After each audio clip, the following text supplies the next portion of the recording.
All right, time for a remote control car review. This is a 4x4 truck. Got it online, and it does this fancy cool thing. What? So we're going to be talking about that, reviewing it. Is it good for a 5-year-old, 7-year-old? I don't know. Let's go ahead and get started.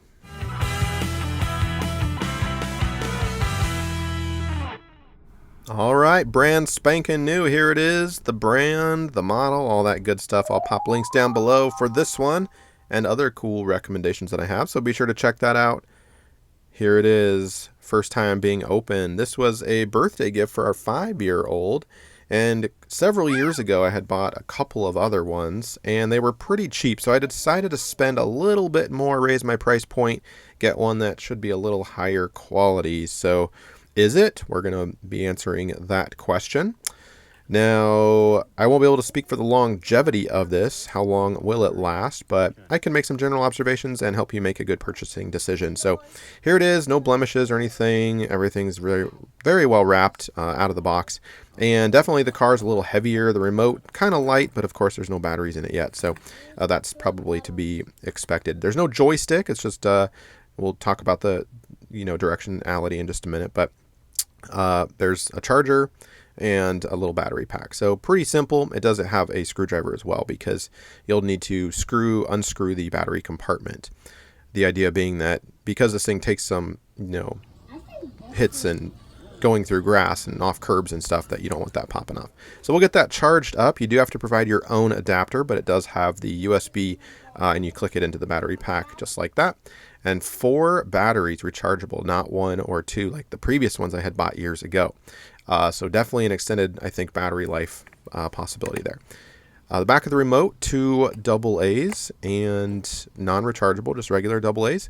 And we'll pop that in and screw that back on. I'm not really sure why you need to screw the remote on. It's probably not enduring, any type of rugged, you're just holding it, right? So I don't know, that was overkill in my opinion and kind of annoying that you have to do that. So let's unscrew the battery compartment on the underside of the actual remote control car or truck, whatever you want to call it. And it's pretty simple, pops right off. And one thing I noticed, there's no wiggle room at all. The battery fits very snugly into the red plastic space. In other words, your battery's not going to be bouncing around. And with the previous 2 that I had bought years ago, that wasn't true. I noticed that, and maybe they allowed for, battery upgrades, bigger batteries or something, but there was definitely some moving around in the previous one. So if that's important to you. So we'll get that battery pack plugged in, and then it sits snugly, firmly, like I said, into the compartment, and then you cover it up. And there is no option to not use the screws. If you don't, it will come open. In other words, it's not a latch-only system. So we're definitely going to put those screws back in. Careful not to lose them. They are super small, kind of hard to work with, and you don't want to strip them out either, because good luck trying to find replacement screws. You probably can, but that would be kind of annoying. So here it is, juiced up, ready to rock. Let's give a more visual tour of the actual truck before we get it out there. Nice rugged tires, huge rugged tires, and some upside down writing. What do you think that means? Yeah, I can probably flip over on both sides, right? I'll explain that in just a minute. Nice paint job, nice plastic. I don't know, this is probably still cheap stuff, but anyway, welcome to the channel. Do lots of home projects and product reviews around the house. So click that subscribe button. Don't forget to like the video and share this with somebody if you think they might need, a gift for their kid. All right, so we're going to turn it on. There's an on switch on the underside and an on switch here on the remote.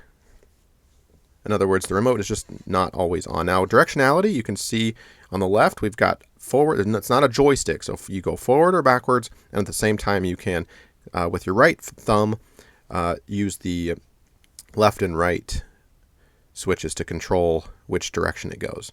And my 5-year-old definitely needs some help. He's used to the joystick ones. He had a joystick one in the previous. Both of them did, actually.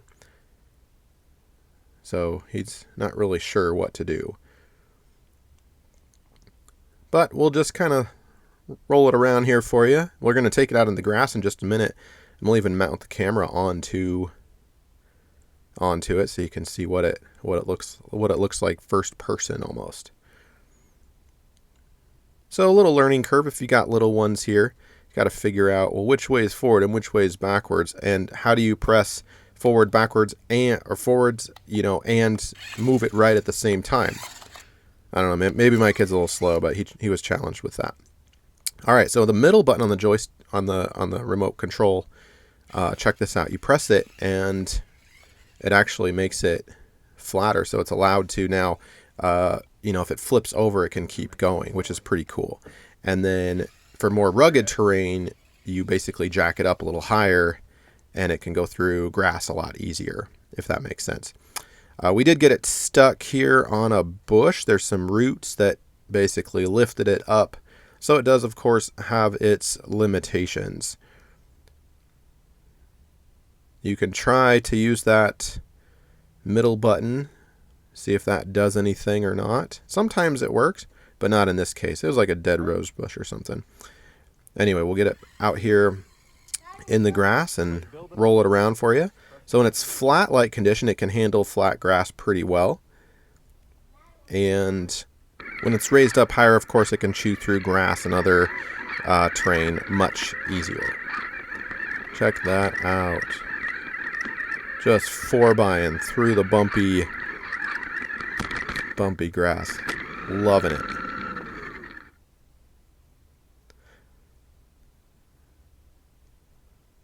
Handles curbs pretty well too.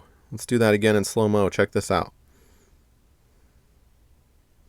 So notice no damage to the body. The wheels are big enough where it absorbs most of the shock. Obviously, you can lodge it up. It can hit, and it's not completely protected from damage, but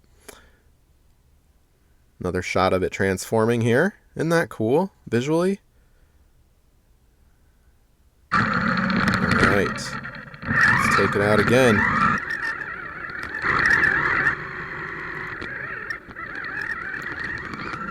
So overall, this is a recommended remote control car for the price point. Recommended. Kids love it. Seems to be working super well. Now, how long will it hold up? I'm not sure. Anyway, hopefully this has helped you out. Thanks.